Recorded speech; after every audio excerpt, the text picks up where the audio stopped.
welcome to the talk show on igniting classroom motivation. I am your host, Sharice, and for today, we have an esteemed panel of experts with unique insights and experiences on this topic. So, in studio today, we have Dr. Shanika Harris, a seasoned educator with over 2 decades of experience in teaching and motivating students. Also, we have Mrs. Esther Higgins, a student mentor and motivational speaker.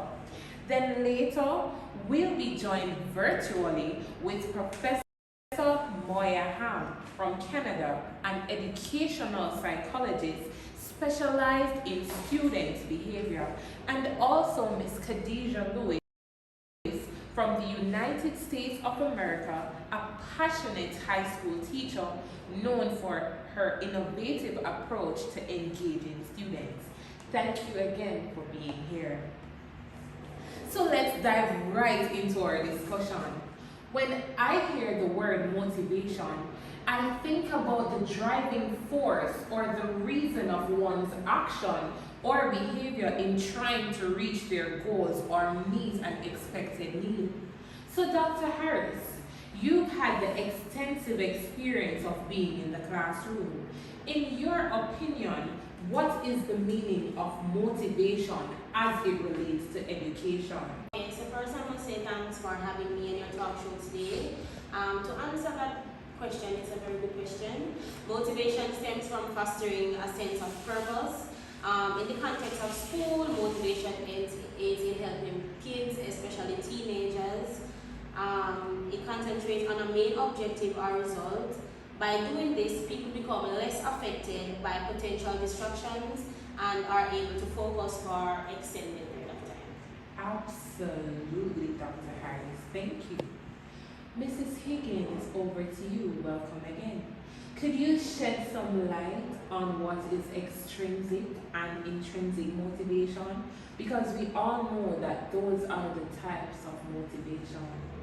Okay, good afternoon to you and good afternoon to everyone. It is indeed my pleasure to share with you this afternoon and on your talk show. Certainly, it is indeed my pleasure to share. Many times we hear of intrinsic and extrinsic motivation. Intrinsic motivation is driven by internal reward, such as love for learning or interest in a particular subject, while the extrinsic motivation is fueled by external factors like the desire to pass a test and earn a reward or avoid punishment. An example, let me give you an example. An example of the intrinsic motivation is like a student learning for the joy of reading. So they learn because it is their desire to want to read. And while we, as an example of the extrinsic motivation, is studying to avoid potential consequences for poor grades. So those are some little tidbits of extrinsic and intrinsic motivation. Whereas an example of the extrinsic motivation is studying to avoid parental consequences for poor grades. For Mrs. Higgins. So ladies, based on the training I am currently receiving to become an educator like you all, research states that there are 5 features of motivation in the classroom. They include belongingness, meaningfulness, competence, accountability, and autonomy. So belongingness refers to students' innate need to establish a sense of belonging and psychological safety in the classroom. With this being said, Dr. Harris, how do you suggest teachers go about creating the belongingness in the classroom? Well, one powerful way is through fostering a positive classroom culture So I recall a teacher who started each class with a positive moment, right? So a routine, right? Creating a space where students felt comfortable sharing and connecting on a personal level. And this not only strengthened the bond among students, but also enhanced the overall learning experience. That sounds wonderful. So let me ask you as well, Dr. Harris, on another feature called meaningfulness. Because this involves an interest in an appreciation for academic content. So with that being said, how can educators make lessons more meaningful for their students? Well, great question. I've seen success with project-based learning that allows students to apply classroom knowledge to real-world situations. For example, or for instance, right, a science teacher had students design their own experiments, tying scientific principles to their everyday lives. This not only made the lesson more engaging, but also added a layer of practical significance. Incredible. I am loving this discussion. Over to you now, Mrs. Higgins. Competence is another feature. It describes the need to be successful in meeting the goals and interacting with the environment. So how can teachers boost students' confidence in their ability within the classroom setting?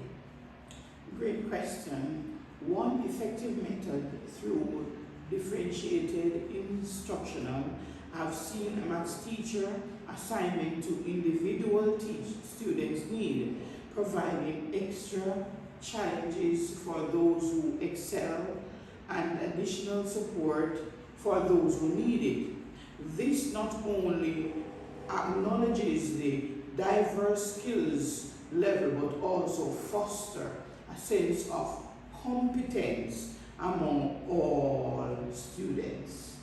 Nice. That is an incredible approach. So, with the fourth feature being accountability, which refers to the students and the routines that oblige a student to report. Could you explain or justify their activities? How can educators encourage the responsibility and the ownership among students in their learning journey? You see, accountability is crucial. I remember as a mentor implementing student-led conferences where each student took responsibility for discussing their progress and goals with their parents.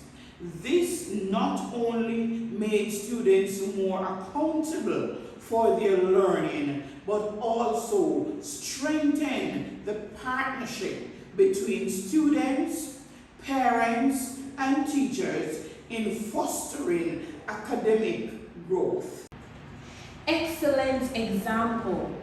So the final feature is autonomy, which is the need to behave according to one's interests and values. The opposite of autonomy is dependence. So in this case, if the question is asked, how can teachers strike a balance between providing structure and allowing students the freedom to explore their interests, then the answer would be finding the balance as the key. Then, one strategy would be to incorporate the choice into the assignment. So for instance, a language arts teacher allows students to choose a book for a book report, giving them the autonomy to explore the genres that genuinely interest them. This is not only heightening the engagement, but also empowering students to take ownership of their own learning and journey. Thank you so much to you, Dr. Harris and Mrs. Higgins, now for this informative information and on what motivation is. the types and the features of motivation in the classroom. We'll take a short break. Stay tuned.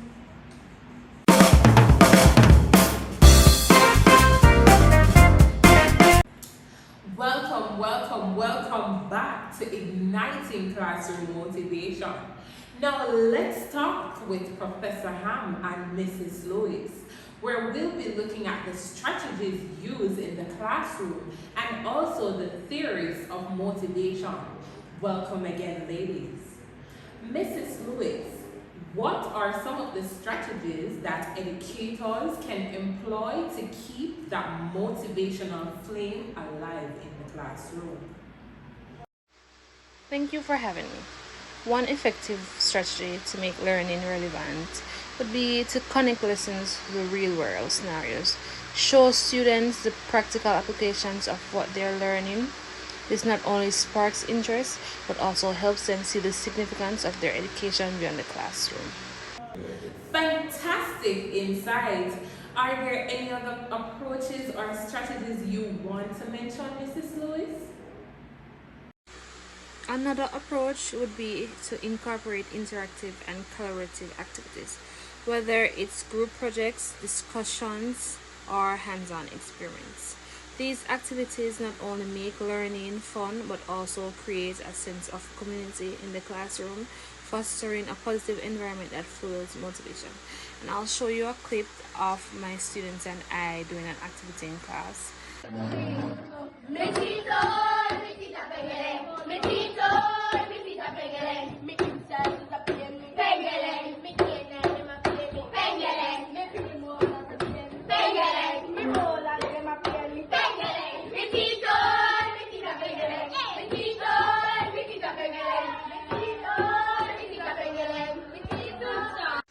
This activity is basically highlighting the 4 types of teeth, and this would give the students, the opportunity to remember the 4 types of teeth by singing this song.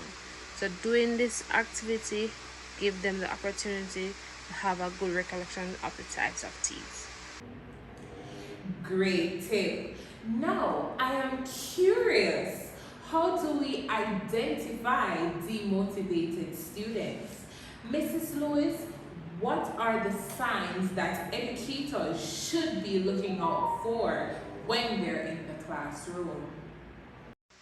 Demotivation can manifest in various ways, such as a decline in participation, decreased enthusiasm, or a drop in academic performance.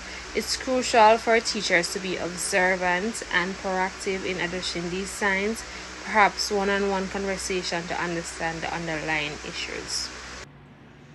Certainly important to catch those signs from early.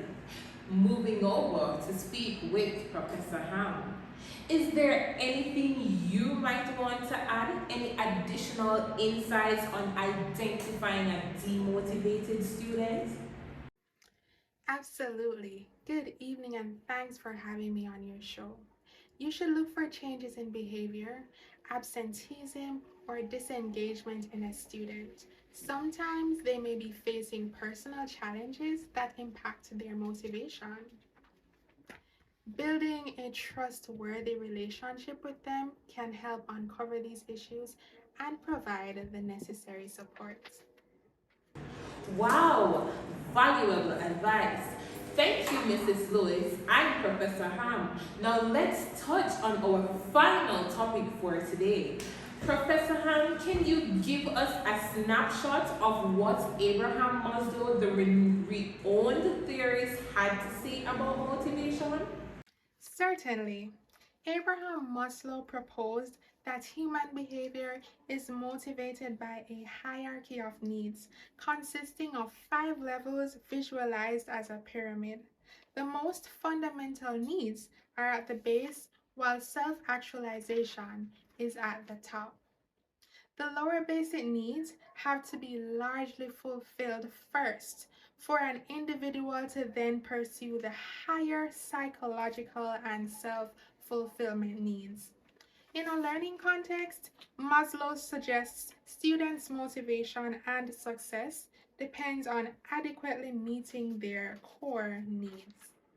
Physiological necessities like sufficient nutrition and rest, plus safety or security in the classroom, form the foundation.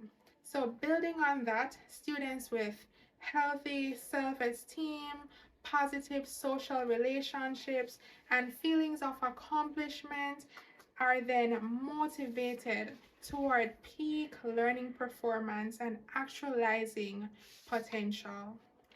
As such, educators must nurture not just academics, but also the emotional, mental, and social well being of students, creating a safe classroom culture of care and respect, facilitating collaborative learning to build connections, establishing confidence through scaffolding.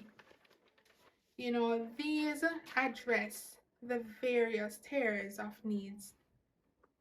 When students feel understood and supported at a basic level, their drive towards self actualized learning follows. Maslow's insights provide a humanistic framework towards unlocking students' motivation. Fascinating. Thank you, ladies, so much for sharing your knowledge with us this evening. I'm sure our audience has gained a valuable takeaway. Remember, motivation isn't just about what happens in the classroom, but creating an environment where students feel inspired to thrive.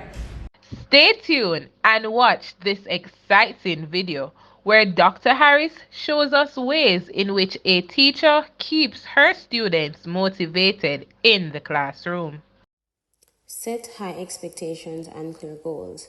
Be flexible but allow students to be at their fullest potential. Set daily learning goals. Students should know what is expected of them and give them a positive and useful feedback and foster their ideas that they be better at anything they do.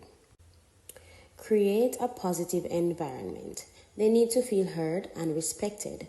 Provide constructive feedback. Grow a community of learners.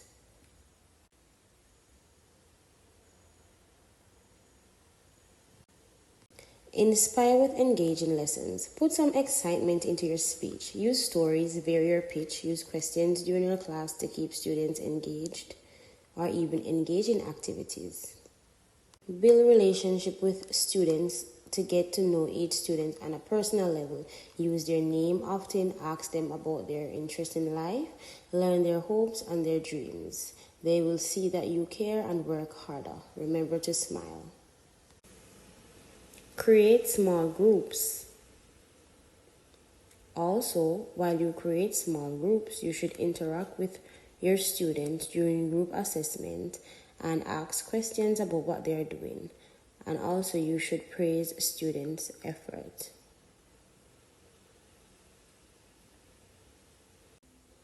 Another motivation is reward and recognition.